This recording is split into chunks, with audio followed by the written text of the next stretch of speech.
नमस्कार बालमित्रांनो, इयत्ता 5वी भूगोल प्रकरण 3. प्रकरणाचं नाव आहे पृथ्वी आणि जीवसृष्टी. बघा, हे चित्र बघूया आपण पहिल्यांदा. याच्यामध्ये काय काय दाखवले? जीवावरण आहे, याच्यामध्ये पक्षी आहेत, त्याच्यानंतर जनावर आहेत, त्याच्यानंतर पाण्यामध्ये बदक दिसते, डोंगर आहे आणि आज आकाश आभाळ दिसते आपल्याला. आणि हे आहे वातावरण, जलावरण, शिलावरण. आता याच्यामध्ये आपण पृथ्वीचे आवरण आहेत, शिलावरण, जलावरण, वातावरण, त्यानंतर काय जीवावरण. आता पहिलं आवरण कुठलं आहे? तर हे शिलावरण. शिलावरण म्हणजे काय? तर ही जमीन आहे. त्याच्यावरती काय आहे? तर हे बघा, वरती आहे ते जलावरण आहे आणि त्याच्यावरती काय? वातावरण आहे. मग अशा प्रकारे जीवावरण म्हणजे काय हे पण आपण आता बघणार आहोत. आता सर्व काही आपण व्यवस्थितपणे सविस्तरपणे बघूया. सांगा पाहू, तुम्हाला पाणी कुठून मिळते? तुम्हाला पाणी कुठून मिळते हे तुम्ही सांगायचं आहे. तुमचे घर कोणत्या आधारावर बांधलेले आहे? तुमचे घर कशापासून बांधलेले आहे? आणि श्वासोच्छ्वास करण्यासाठी तुम्हाला कशाची गरज असते? ही गरज तुम्ही कशी भागवता? तुम्ही जे श्वासोच्छ्वास करता, तुम्ही जे त्यासाठी तुम्ही काय आतमध्ये घेता आणि काय बाहेर सोडता हे तुम्हाला सांगायचं आहे. पृथ्वीला प्रकाश आणि उष्णता कोणापासून मिळते? पृथ्वीवरती जो काही प्रकाश आहे आणि जी काही उष्णता आहे ती पृथ्वीला कोणापासून मिळते? पृथ्वीला म्हणजे आपल्या सर्वांना, जीवसृष्टीला. पृथ्वीच्या पृष्ठभागावर काही भागात जमीन तर काही भागात पाणी दिसते. आता तुम्ही जर पृष्ठभागावर म्हणजे जमिनीवर जर तुम्ही पृथ्वीचा पृष्ठभागाचा जर विचार केला तर काही भागात काय आहे? जमीन आहे. काही भागात जमीन आहे तर काही भागात काय दिसतं? तुम्हाला पाणी दिसणार. पृथ्वीभोवती हवेचे आवरण असते. आता पृथ्वीभोवती जे आहे, पृथ्वीभोवती कशाचे आवरण असते? हवेचे आवरण असते. म्हणजे जिकडं तुम्ही जाल तिकडं तुम्हाला हवाही तिथे असणारच आहे. जमिनीवर, पाण्यात आणि हवेत सजीवांचे अस्तित्व असते. सजीव कुठे कुठे असतात? तर जमिनीवर असतात, तुम्हाला माहीतच आहे. पाण्यात असतात आणि हवेत सुद्धा सजीवाचं अस्तित्व असू शकतं. पृथ्वीवरील अनेक नैसर्गिक घडामोडींना सूर्य कारणीभूत ठरतो आणि पृथ्वीवर जेवढ्या काही घटना घडतात त्या सर्व घटनांना, बऱ्याच घटनांना कोण कारणीभूत आहे? तर सूर्य कारणीभूत आहे. सूर्यामुळेच या सर्व घटना घडत आहेत. पृथ्वीवरील जमीन, पाणी, हवा आणि सजीव हे शिलावरण, जलावरण, वातावरण आणि जीवावरण यांचे प्रतिनिधित्व करतात. जमीन, पाणी, हवा आणि सजीव हे कशाचे प्रतिनिधित्व करतात? तर शिलावरण, जलावरण, वातावरण आणि जीवावरणाचे प्रतिनिधित्व करतात.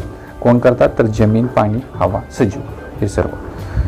जीवावरण हे इतर तीनही आवरणात दिसून येते. जीवावरण म्हणजे काय? जीवसृष्टी म्हणजे प्राणी, पशु, पक्षी हे जे आहेत त्याला जीवावरण म्हणायचं. हे कुठे कुठे आढळून येतं? तर तिन्ही आवरणामध्ये आढळून येतं. म्हणजे शिलावरणामध्ये पण असतं, जलावरणामध्ये पण असतं आणि वातावरणामध्ये पण प्राणी असतात. जीवावरण म्हणजे काय? तर प्राणी. प्राणी कुठे कुठे आढळून येतात असं आपल्याला विचारलेलं आहे. शिलावरण आणि जलावरण. पृथ्वीचे बाहेरील कवच कठीण आहे. पृथ्वीचा जो बाहेरचं कवच आहे किंवा जो भाग आहे पृथ्वीचा तो कठीण आहे. ते माती व खडकांचे बनलेला आहे. आणि तो कशापासून बनलेला आहे? पृथ्वीचा तो बाहेरचा जो भाग आहे तो कशापासून बनलेला आहे? माती व खडक म्हणजेच काय? जमिनीपासून. आपण डोंगराळ भागातून प्रवास करताना जमिनीचे किंवा खडकांचे थर पाहतो. आपण जर डोंगराळ भागामधून तुम्ही जर कुठल्या डोंगरामधून जर तुम्ही जात असाल त्यावेळेस तुम्हाला काय दिसतं? तर जमिनीचे किंवा खडकाचे थर असतात, हे तुमच्या लक्षात येतं.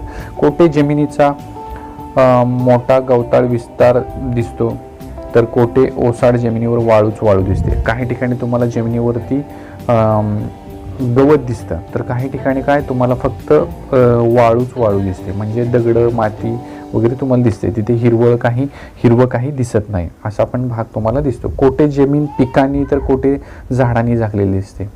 कारण तुम्ही कुठे गेला तर तुमच्या शेतामध्ये जर गेला तर तुम्हाला ती जमीन कशाने झाकलेली दिसते? तर पिकाने. किंवा काही ठिकाणी तुम्हाला तिथं झाडं वाढलेली दिसतात. काही ठिकाणी झाडांच्या मुळांनी भरलेल्या मातीचे खोलवरचे थर दिसतात. तर काही ठिकाणी झाडांच्या मुळांनी दुभंगलेले खडक दिसतात. आणि काही ठिकाणी जर तुम्ही बघितलं तर तुम्ही झाडांच्या मुळापाशी जर गेला आणि तिथे जर बघितलं, झाड जर डोंगराळ भागात असेल तर ते दगडाच्या मधून दुभंगलेलं असतं. म्हणजे ते खडक जो असतो तो दुभंगलेला असतो मुळांनी. झाडाची जी मुळं असतात ते त्या खडकामध्ये जातात आणि त्या दगडाला असं दुभंगतात. म्हणजे त्या दगडाचे तुकडे तुकडे होतात. कशामुळे? तर झाडांच्या मुळामुळे. कारण झाडाचं मूळ त्याच्यामध्ये वाढत असतं. काही ठिकाणी पर्वतांचे उतार असतात. आता तुम्ही काही ठिकाणी जर बघितलं तर पर्वत जे असतात, पर्वत म्हणजे काय? डोंगर. डोंगरांचा कसा असतो? उतार असतो. उतार म्हणजे असा स्लोप, चढ आणि उतार मधला उतार. आता ह्या चित्रामध्ये बघा काय काय दाखवलेलं आहे. वेगवेगळ्या प्रकारची भूरूपे आहेत. इथं पर्वत आहे, वरती पर्वत दिसतंय. परत खिंड आहे. खिंड म्हणजे पर्वतामधून एक जाणारा रस्ता असतो, डोंगर पोखरून असा रस्ता काढलेला असतो, त्याला खिंड म्हणायचं. दरी दिसते तुम्हाला. त्यानंतर डोंगर, पर्वत म्हणजे अति उंच असतात, डोंगर त्याच्यापेक्षा कमी असतात, टेकडी त्याच्यापेक्षा लहान असतात. बघा इथे चित्रामध्ये दाखवलेलं आहे. टेकडी सर्वात लहान आहे, डोंगर त्याच्यापेक्षा मोठा आणि पर्वत त्याच्यापेक्षा पण मोठा. समुद्र किनारा दाखवलेला आहे. इथं समुद्र आहे. बेट आहे बघा. बेट म्हणजे समुद्राच्या मध्यभागी अशी जमीन असते आणि त्या जमिनीवरती इथं 2 नारळाची झाडं दिसतात बघा. त्यानंतर नदी आहे. नदी समुद्राला येऊन मिळते. नदीच्या शेजारी तिथं मैदान आहे. हे पूर्णपणे चित्र बघा, व्यवस्थितपणे लक्षात घ्या. पर्वत, खिंड, दरी, डोंगर, टेकडी, दरी, मैदान, नदी, समुद्रकिनारा अशा प्रकारे ही वेगवेगळी विविध भूरूपे आहेत. तर आता पुढे बघूया आपण. तर कोटे खडकांचे उंच सुळके दिसतात. पृथ्वीवरील हा जमिनीचा थर शिलावरणाचा भाग आहे आणि जेवढे काय आपण डोंगर, दरी आहे, जमीन, हा जो भाग आहे जमिनीचा, सर्व काही जे काही प्रकार आपण बघितले आता, ते सर्व कशाचा भाग आहे तर शिलावरणाचा भाग आहे. म्हणजे जमीन जिथं जिथं आहे तो प्रकार म्हणजे काय, शिलावरण. जमीन म्हणजेच शिलावरण, लक्षात घ्या फक्त. काय तर जमीन म्हणजे शिलावरण. जमीन म्हणजे काय, शिलावरण. पृथ्वीचा बराचसा भाग पाण्याने झाकलेला आहे आणि पृथ्वीवरचा बराचसा भाग जो आहे तो कशाने झाकलेला आहे तर पाणी आहे. पृथ्वीवरती सर्वात जास्त पाणी आहे. जमीन कमी आहे आणि पृथ्वीवरती सर्वात जास्त पाणी आहे, परंतु ते पाणी कुठे आहे, समुद्रामध्ये आहे. या पाण्याखालीही शिलावरण असते. पृथ्वीचे बाहेरील कवच व त्याखालील थराचा काही भाग मिळून शिलावरण बनते. आणि हे पाणी जे आहे त्या पाण्याच्या खाली सुद्धा शिलावरण आहे, म्हणजे जमीन आहे. पाण्याच्या खाली, समुद्राच्या खाली सुद्धा जमीन आहे, फार फार खोलवरती. पृथ्वीचे बाहेरील कवच व त्याखालील थराचा काही भाग मिळून शिलावरण बनते. पृथ्वीच्या पृष्ठभागाचा सुमारे 1/3 भाग जमिनीचा आहे. पृथ्वीवरती जवळजवळ 1/3 भाग जो आहे तो जमिनीचा आहे. म्हणजे 3 भाग जर केले त्याच्यापैकी 1 भाग कशाचा आहे, जमिनीचा आहे आणि उरलेले 2 जे आहेत ते पाण्याचा असणार. जमिनीच्या सलग व मोठ्या भागास खंड म्हणतात. खंड म्हणजे काय, जमिनीचा सलग व मोठा भाग. जमिनीच्या सलग व मोठ्या भागास काय म्हणायचं, खंड म्हणायचं. जमिनीचा सलग व मोठ्या भागास काय म्हणायचं, खंड म्हणायचं. पृथ्वीवरील सर्व जमीन सलग नाही आणि पृथ्वीवरची जी काही जमीन आहे ती सर्व काही सलग नाही. ती 7 खंडामध्ये विभागली असून ते आशिया, युरोप, आफ्रिका, उत्तर अमेरिका, दक्षिण अमेरिका, अंटार्क्टिका आणि ऑस्ट्रेलिया या नावाने ओळखले जातात. तर ही जमीन जी आहे ती 7 खंडामध्ये विभागलेली आहे, ती सलग नाही. तर कोणकोणते खंड आहेत, आशिया आहे, युरोप आहे, आफ्रिका आहे, उत्तर अमेरिका आहे, दक्षिण अमेरिका, अंटार्क्टिका आणि ऑस्ट्रेलिया, हे 7 खंड आहेत. आणि आपला खंड कुठला आहे, आपण कोणत्या खंडामध्ये राहतो, आशिया. बरोबर. आशिया हा सर्वात मोठा खंड आहे, तर ऑस्ट्रेलिया हा सर्वात लहान खंड आहे. तर या खंडामध्ये, या 7 खंडामध्ये सर्वात मोठा जो खंड आहे तो आपला खंड आहे. आपण कोणत्या खंडामध्ये राहतोय, आशिया. आणि सर्वात लहान खंड कोणता आहे, ऑस्ट्रेलिया हा सर्वात लहान खंड आहे. जमीन सगळीकडे सपाट किंवा सारख्या उंचीची नसते. तुम्ही जर सगळीकडे गेला तर जमीन तुम्हाला सपाट किंवा सारख्या उंचीची दिसते का, काही ठिकाणी उंच असते, काही ठिकाणी खोल गेलेली असते. तिच्या उंच सकलपणामुळे जमिनीला विशिष्ट आकार प्राप्त होतो, त्यांना भूरूपे म्हणतात. मैदान, टेकडी, डोंगर इत्यादी भूरूपे तुम्ही चित्रात पाहू शकता. आता आपण चित्रात बघितलेच, मैदान बघितलं, टेकडी बघितली, डोंगर बघितला. पृथ्वीच्या पृष्ठभागाचा सुमारे 2/3 भाग पाण्याने व्यापलेला आहे. म्हणजे जब पृथ्वीचे 3 भाग जर केले तर त्याच्यापैकी 2 भाग कशाने व्यापलेले आहेत, पाण्याने. आणि उरलेला एक, मगाशी आपण बघितलं की तो उरलेला एक जो आहे तो जमिनीने व्यापलेला आहे. यापैकी बहुतांश पाणी महासागरामध्ये सामावलेलं आहे. परंतु याच्यापैकी पाणी पृथ्वीवरती जास्त असून सुद्धा आपल्याला पिण्यासाठी, पिकासाठी का कमी पडतं, तर बराचसा भाग जो आहे, बरेचसं पाणी जे आहे ते कुठं आहे, बहुतांश पाणी हे महासागरामध्ये आहे. कारण त्या महासागरामधील, समुद्रामधील पाणी आपण वापरू शकत नाही. महासागरामधील पाणी खारे असते आणि ते समुद्रातलं पाणी कसं असतं, खारे असतं, खारट असतं. त्यामुळे आपण ते वापरू शकत नाही. अटलांटिक, पॅसिफिक, आर्टिक, हिंदी व दक्षिण महासागर हे 5 महासागर आहेत. कोणकोणते महासागर आहेत बघा, 5 महासागर आहेत. अटलांटिक, पॅसिफिक, आर्टिक, हिंदी व दक्षिण महासागर हे 5 महासागर आहेत.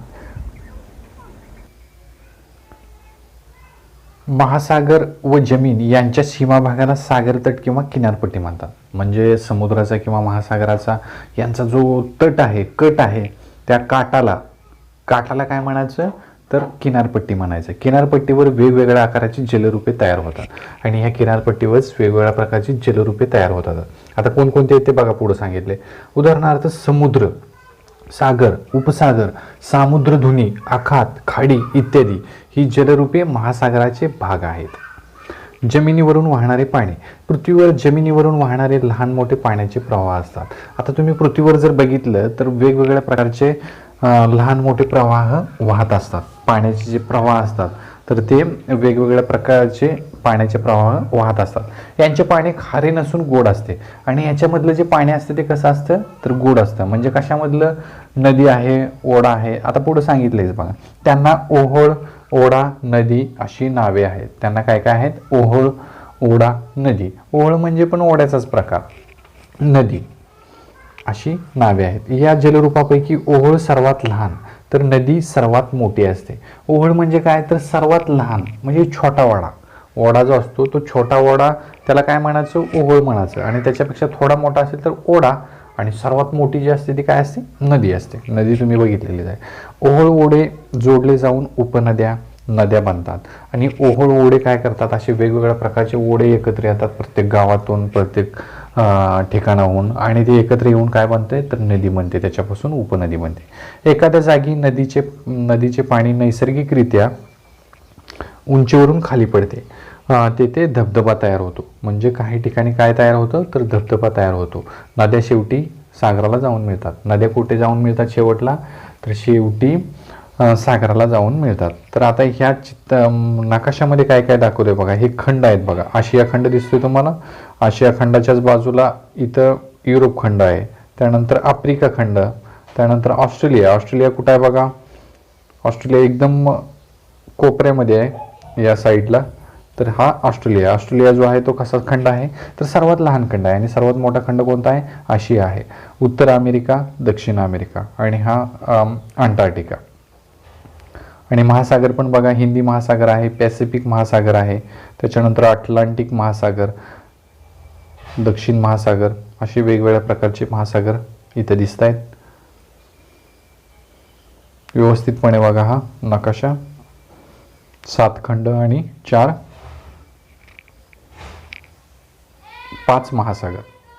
4 नाही 5 महासागर. कोणकोणते, हिंदी महासागर, पॅसिफिक महासागर, दक्षिण महासागर, अटलांटिक महासागर आणि कोणता दुसरा,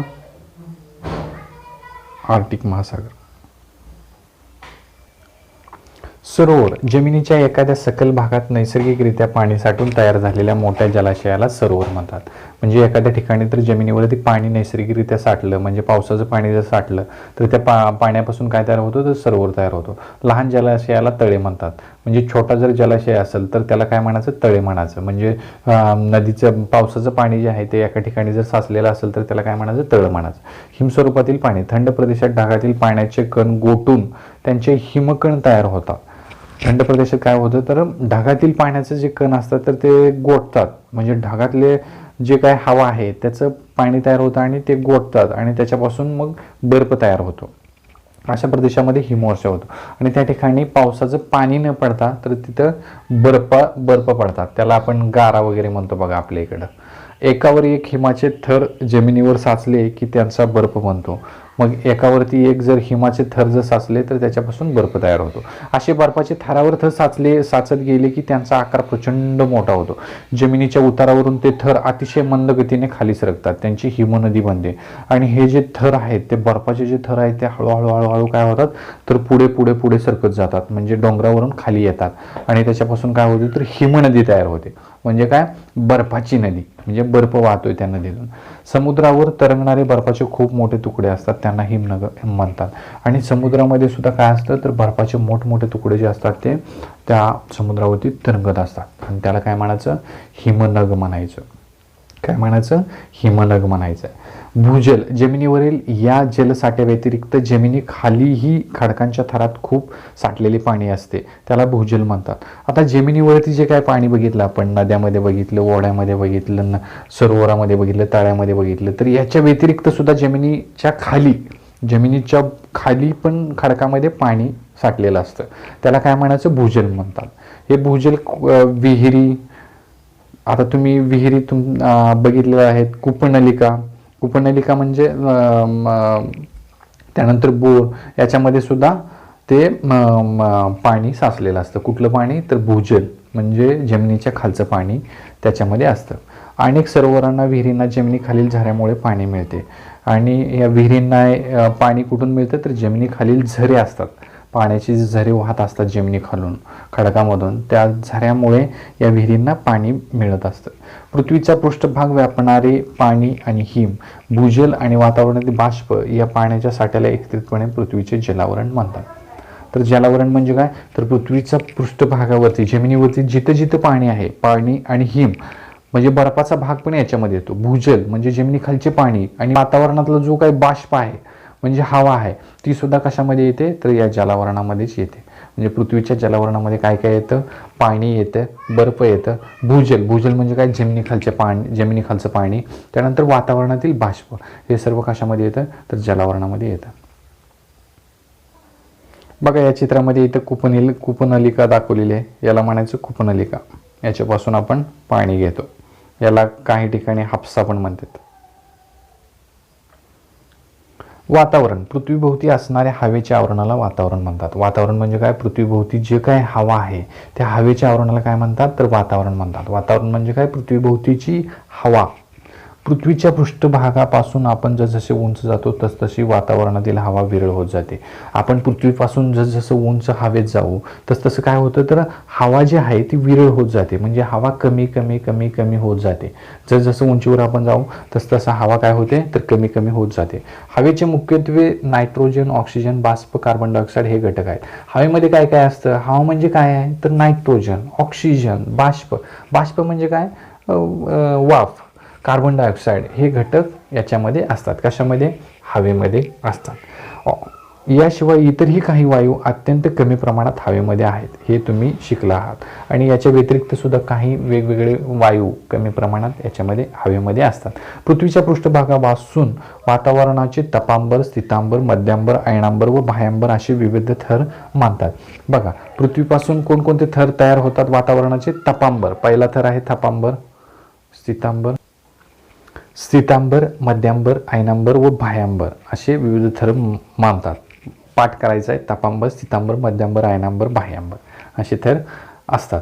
कशाचे थर आहेत हे, वातावरणाचे. पृथ्वीच्या पृष्ठभागापासून सरासरी 13 किलोमीटर अंतरापर्यंतच्या थराला तापांबर म्हणतात. आता पृथ्वीपासून 13 किलोमीटरचा जो भाग आहे, 13 किलोमीटरपर्यंतची जी काय हवा आहे त्या हवेला काय म्हणायचं, तापांबर म्हणायचं. तापांबरातील हवेत अनेक बदल होत असतात आणि ह्या तापांबरातील जी हवा आहे त्याच्यामध्ये बरेच बदल होत असतात. तापांबरातील या बदलांचे पृथ्वीवरील सजीवांच्या जीवनावर महत्त्वाचे परिणाम होतात आणि हा 13 किलोमीटरचा जो भाग आहे तापांबर, तर याचा परिणाम जो आहे तो जीवसृष्टीवरती याचा भरपूर परिणाम होत असतो. सूर्यापासून पृथ्वीला उष्णता मिळाल्यामुळे पृथ्वीचा पृष्ठभाग तापतो, म्हणून पृष्ठभागालगतची हवा सर्वाधिक गरम असते. सूर्यापासून काय होतं, तर पृथ्वीला उष्णता मिळत असते. उष्णता कोणापासून मिळते, सूर्यापासून मिळत असते या जमिनीला. आणि त्यामुळे काय होतं, तर सूर्यापासून उष्णता मिळाल्यामुळे काय होतं, जमीन जी आहे ती जमीन तापते आणि ती जमीन तापल्यामुळे काय होतं, तर जी काय हवा आहे पृष्ठभागालगतची जी काय हवा आहे ती काय होते, गरम होते. हवा काय होते, गरम होते आणि तापांबरात वर वर गेले असता हवा थंड होत जाते. आणि जसजसं आपण जमिनीपासून उंचावर जाऊ तसतसं हवा कशी असणार आहे, थंड असणार आहे. फक्त जमिनीच्या जवळच कशी असणार आहे, तर ती गरम असणार आहे, तापलेली असणार. वातावरणातील जवळजवळ सर्व बाष्प तापांबरातच असते, म्हणून ढग, पाऊस, धुके, वारे, वादळे अशा हवामानाशी संबंध असलेल्या सर्व घटना तापांबरातच होतात. म्हणजे काय होतं, तर ढग, पाऊस, धुके, वारे, वादळे कुठं होतं, तर या तापांबरामध्येच या घटना घडत असतात. या सर्व घटना कुठे घडतात, तापांबरामध्येच घडतात. ढग, पाऊस, धुके, वारे, वादळे या सर्व घटना कुठे घडतात, तापांबरातच घडतात, म्हणजे जमिनीच्या लगतच घडतात. म्हणजे 13 किलोमीटरचा जो काय अंतर आहे जमिनीपासून तेवढ्या अंतरामध्येच या सर्व घटना घडतात. उंच डोंगरावर गेले असता सभोवतालची हवा पृष्ठभागाच्या हवेपेक्षा विरळ असते. आता तुम्ही डोंगरावर जर गेले तर डोंगरावर गेल्यानंतर तिथली जी हवा असते तर ती विरळ असते. काय झालेली असते? हवा विरळ झालेली असते. परंतु डोंगराचे तुम्ही खाली जर आला तर तिथं हवा कशी असणार? दाट असणार आहे. वाहतुकीसाठी वापरली जाणारी सर्व विमाने तापांबराच्या उंचावरच्या भागात उडतात.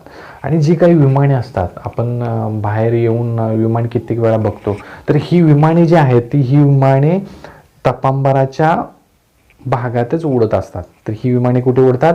तापांबराच्या भागातच उडतात. त्या उंचीवर हवा आणखी विरळ असते. विमाने उंच गेल्यावर प्रवाशांना श्वसनासाठी पुरेशी हवा मिळावी म्हणून विमानात विशेष सोय करावी लागते. मग विमान जिथून उडतंय ज्या याच्यातून म्हणजे तापांबरातून, तिथे काय असते तर जमिनीपासून उंचावर गेलेलं असतं विमान. आणि जमिनीपासून उंचावर गेल्यामुळे काय होतं तर उंचावर गेल्यामुळं हवा जी आहे ती कशी झालेली असते? विरळ झालेली असते.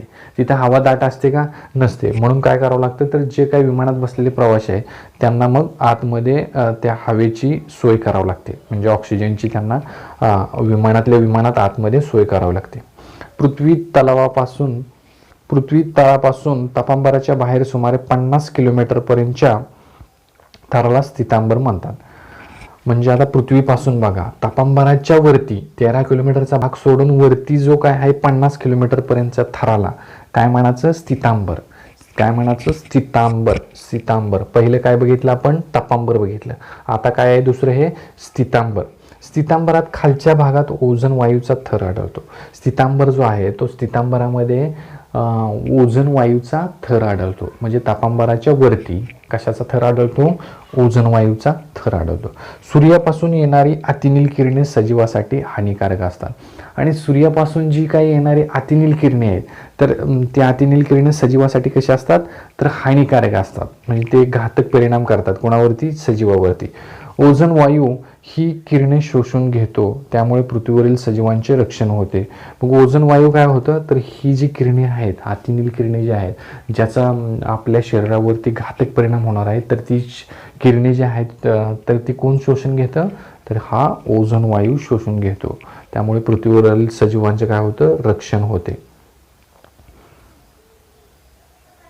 बघा या चित्रामध्ये दाखवले बघा, हे पृथ्वीचे वातावरण, विमान जाते, ढग आहेत, इकडे पॅराशूट दिसते. आणि हे पहिला थर कुठला आहे? तापांबर. आपण बघितलं तापांबर जो आहे तो 13 किलोमीटरपर्यंतचा. त्यानंतर ओझोन वायूचा थर इथं दाखवला आहे निळ्या कलरमध्ये. त्याच्यावरती स्थितांबर आहे, त्याच्यावरती मध्यांबर आहे, इथं सॅटेलाइट दाखवलेला आहे, अयनांबर आहे, बाह्यांबर आहे. म्हणजे अशा प्रकारचे. आणि इथं वरती चांदणे दाखवलेले आहे. मग आता आपण पुढचं बघूया. जरा डोके चालवा. सप्तरंगी इंद्रधनुष्य वातावरणाच्या कोणत्या आवरणात दिसत असेल हे तुम्ही सांगायचं आहे. गिर्यारोहक उंच पर्वतावर चढून जातात. ज्या पर्वतांची उंची 5000 मीटरपेक्षा जास्त असते असे पर्वत चढताना बहुतांश गिर्यारोहक ऑक्सिजनचे सिलेंडर घेऊन जातात. त्याचे काय कारण असेल? म्हणजे डोंगरावरती गेल्यानंतर जे गिर्यारोहक असतात तर ते ऑक्सिजनचे सिलेंडर का घेऊन जातात हे तुम्ही सांगायचं आहे. आत्ताच आपण ते बघितलं. नवीन शब्द शिका. संगणन. संगणन म्हणजे काय तर बाष्प थंड होऊन त्याचे द्रवात रूपांतर होण्याची क्रिया. म्हणजे जी काही वाफ आहे ती वाफ थंड झाल्यानंतर त्याचं कशामध्ये रूपांतर होतं? पाण्यात होतं. पाणी म्हणजे काय? द्रव. म्हणजे वाफेचं पाण्यात रूपांतर होण्याला काय म्हणायचं? संगणन. बाष्प थंड होऊन त्याचे द्रवात रूपांतर होणे म्हणजे काय? संगणन. बघा हे चित्र बघा, जलचक्राचं चित्र आहे. सूर्य दाखवलाय, ढग आहेत, त्याच्यानंतर पाणी आहे, पाण्यापासून वाफ तयार होते, वाफेपासून ढग बांधतात आणि ढगापासून नंतर काय होतं? पाऊस होतं.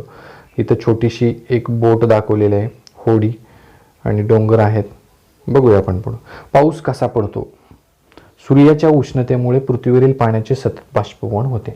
सूर्याची जी काही उष्णता असते, सूर्याचा जो काही प्रकाश असतो, उजेड असतो, त्या प्रखरतेमुळे काय होतं तर पृथ्वीवरील जे काही पाणी आहे त्या पाण्याचं काय होते तर वाफ तयार होत असते. त्या उष्णतेमुळे वाफ तयार होते. जमिनीत जिरलेले पाणीही सूर्याच्या उष्णतेमुळे वाफ होऊन हवेत मिसळते. आणि काही वेळेस जमिनीत जिरलेले जे काही पाणी असतं त्याची सुद्धा उष्णतेमुळे वाफ होऊन हवेत मिसळत असते. बाष्प हवेपेक्षा हलके असल्यामुळे ते वातावरणात उंच उंच जाते. आणि बाष्प जे असते ते हवेपेक्षा काय असतं? हलकं असतं. हलकं असल्यामुळे काय होतं तर ते हवेत वरती वरती वरती जाते. बाष्प पुढे बघा. उंचावर जाताना ते थंड होत जाऊन त्याचे संगणन होते आणि पाण्याचे सूक्ष्मकण बनतात. आणि जसजसं ते उंचावर जातं तसतसं वरती काय आहे? हवा थंड आहे. हवा थंड असल्यामुळे काय होतं, तर ती वाफ आहे, त्या वाफेचं काय होतं, पाणी होतं. कारण का, वरती थंड आहे. थंड हवामान वातावरण असल्यामुळे काय होतं, तर त्या वाफेचं पाण्यामध्ये रूपांतर होतं आणि पाण्याचे सूक्ष्म कण तिथे तयार होतात. हे पाण्याचे कण एवढे लहान व हलके असतात की आकाशात ढगांच्या रूपात तरंगत असतात. आणि हे जे पाण्याचे कण असतात ते इतके हलके असतात की ते वरती तरंगतात, वरती ढगामध्ये त्या तरंगतात, ढगामध्ये ते पाण्याचे कण तरंगत असतात. सूक्ष्म कण एकत्र येऊन त्यांचे पाण्याच्या मोठ्या थेंबात रूपांतर होते. आणि हे वेगवेगळे सूक्ष्म कण जे आहेत, छोटे छोटे छोटे पाण्याचे जे थेंब आहे ते एकत्र येऊन काय होतं, तर मोठ्या थेंबात त्यांचं रूपांतर होतं. हे मोठे थेंब जड मानतात आणि काय होतं, तर मोठे थेंब जड मानतात, त्यामुळे ते तरंगू शकत नाहीत. आणि त्यामुळे काय होतं, तर ते मोठे थेंब जे आहेत ते तरंगत नाहीत. मग ते काय होतात, असे थेंब पावसाच्या रूपात पृथ्वीवर पडतात. आणि त्यानंतर मग ते जड झाल्यामुळे काय होतं, तर वरून ते डायरेक्ट जमिनीवरती पावसाच्या रूपात खाली येतात. पावसाच्या रूपाने जमिनीवर आलेले पाणी ओहोळ, नाले, नद्यामधून शेवटी समुद्राला मिळते. आणि हे जे काही पाणी आहे ते शेवटी काय होतं, तर ओहोळ, नाले, नद्यामधून काय होतं, तर शेवटी कुठं जातं, तर समुद्राला शेवटी जातं. सूर्याच्या उष्णतेने हिमाच्छादित प्रदेशातील बर्फाचे पाणी बनते. आणि जे काही बर्फ आहे त्या बर्फाचं सुद्धा सूर्याच्या उष्णतेमुळे काय होतं, तर पाणी बनतं. हे पाणी सुद्धा काय होतं, तर त्या बर्फापासून बनलेलं पाणी सुद्धा नद्यांना येऊन मिळतं. बाष्पीभवनामुळे जमिनीवर पाणी वर जाते व संगणनामुळे पावसाच्या रूपात पुन्हा जमिनीवर येते.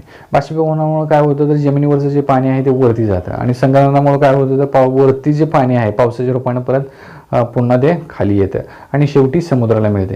पाणी बाष्पीभवन व संगणन आणि पर्जन्य या क्रिया अखंडपणे एखाद्या चक्राप्रमाणे घडत राहतात, याला जलचक्र म्हणतात. आणि हे जे काही चक्र आहे म्हणजे वाफेपासून ढग तयार होणे, ढगापासून नंतर पाऊस तयार होणे, यालाच काय म्हणायचं, जलचक्र म्हणायचं. इथं चित्रामध्ये दाखवलंय बघा, पाण्याची वाफ होते, वाफेपासून ढग बनतात, वरती सूर्य दाखवलाय, सूर्याची उष्णतेमुळे पाण्याची वाफ होते आणि नंतर त्या जे काही ढग आहे त्या ढगापासून नंतर पाऊस पडलेला पण इथं दाखवलेला आहे. मग अशा प्रकारे हे जे आहे याला काय म्हणायचं, जलचक्र म्हणायचं. पाण्यापासून वाफ होणे, वाफेपासून परत पुन्हा पाऊस पडणे, याला म्हणायचं जलचक्र म्हणायचं. जीवावरण, शिलावरण, जलावरण व वातावरण यामध्ये ज्या वनस्पती आणि प्राणी आढळतात त्यांची शक्य तेवढी मोठी यादी करा व माहिती सांगा. पृथ्वीवर असंख्य प्रकारचे सजीव आढळतात. तर तुम्ही पृथ्वीवरती जर बघितलं तर इतके प्रकारचे सजीव आढळतात की तुम्ही मोजू पण शकत नाही, एवढ्या प्रमाणात ते सजीव आहेत, प्राणी आहेत. पृथ्वीच्या वेगवेगळ्या भागात वेगवेगळे प्रदेश आहेत. काही भागात जमिनीवर वर्षभर बर्फाचा थर असतो, तर काही भागात वर्षभर उष्ण हवामान असते. काही ठिकाणी जर तुम्ही गेला तर काही ठिकाणी वर्षभर त्या ठिकाणी बर्फच असतो, तर काही ठिकाणी तुम्ही गेला तर त्या ठिकाणी वर्षभर उन्हाळाच असतो, म्हणजे वर्षभर उष्णताच असते. कोठे उंच पर्वत तर कोठे मैदाने असतात, कोठे खूप पाऊस पडतो तर कोठे कोरडे वाळवंट असते. म्हणजे काही ठिकाणी जर तुम्ही गेला तर खूप पाऊस पडत असतो आणि काही ठिकाणी गेला तर काही पाऊस नसतो, कोरडं वाळवंट असतं, पूर्णपणे सगळीकडे वाळू असते, वाळवंट असते. गोड्या पाण्याच्या नद्या असतात, तसेच खाऱ्या पाण्याचा महासागर असतो. नद्या ज्या असतात, नद्यामधील पाणी कसं असतं, गोड असतं आणि समुद्रामधील महासागरामधील पाणी कसं असतं, खारं असतं, खारट असतं. किनाऱ्याजवळ समुद्र उथळ असतो. किनाऱ्याजवळ जो असतो तो समुद्र फार खोल नसतो. किनाऱ्याच्या जवळ समुद्र कसा असतो, उथळ असतो. महासागर किनाऱ्यापासून दूर अनेक किलोमीटर खोल असू शकतो. पृथ्वीवरील अशा वेगवेगळ्या प्रदेशामध्ये राहणाऱ्या सजीवांमध्ये खूप वैविध्य दिसून येते.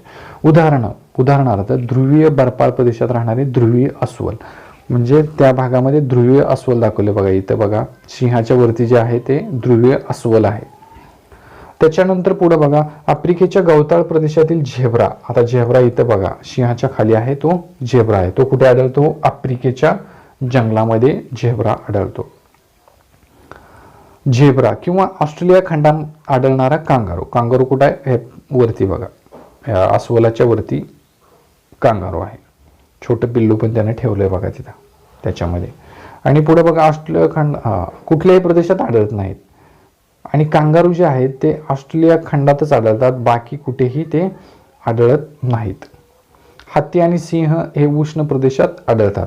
हत्ती आणि सिंह कुठे आढळतात, उष्ण प्रदेशामध्ये, जिथं ऊन जास्त असतं, उन्हाळा जास्त असतो, त्या ठिकाणी हत्ती आणि सिंह प्राणी आढळतात, म्हणजे आपल्या भागामध्ये, भारतामध्ये आढळतात. अशा वेगवेगळ्या प्रदेशात वनस्पतीमध्ये ही विविधता आढळते. सजीवातील ही विविधताच त्या प्रदेशांचे वैशिष्ट्य आहे. पृथ्वीवर सगळीकडे म्हणजे जमिनीवर, पाण्यात व हवेत विविध प्रकारच्या वनस्पती, प्राणी व सूक्ष्मजीव असतात. शिलावरण, जलावरण, वातावरण यात सजीवांचे अस्तित्व असते. या आवरणातील सजीव व त्यांनी वाचलेल्या भागास एकत्रितपणे जीवावरण म्हणतात. आणि ह्या सर्व वनस्पती, हे सर्व झाडं झुडपं, त्याच्यानंतर हे सर्व प्राणी, या सर्वांना मिळून काय म्हणायचं तर जीवावरण असं म्हणतात. हे नेहमी लक्षात ठेवा. पृथ्वी तलावावरील प्राणी, वनस्पती, सूक्ष्मजीव इत्यादी सर्व सजीव एकमेकावर अवलंबून आहेत. तसेच ते पृथ्वीच्या आवरणावरही अवलंबून आहेत. सर्व सजीवांचा जन्म, वाढ आणि मृत्यू जीवावरणातच होते. आपण काय शिकलो हे याच्यामध्ये दिलेलं आहे. ते तुम्ही व्यवस्थितपणे बघा तुमच्या पुस्तकामध्ये. थँक्यू.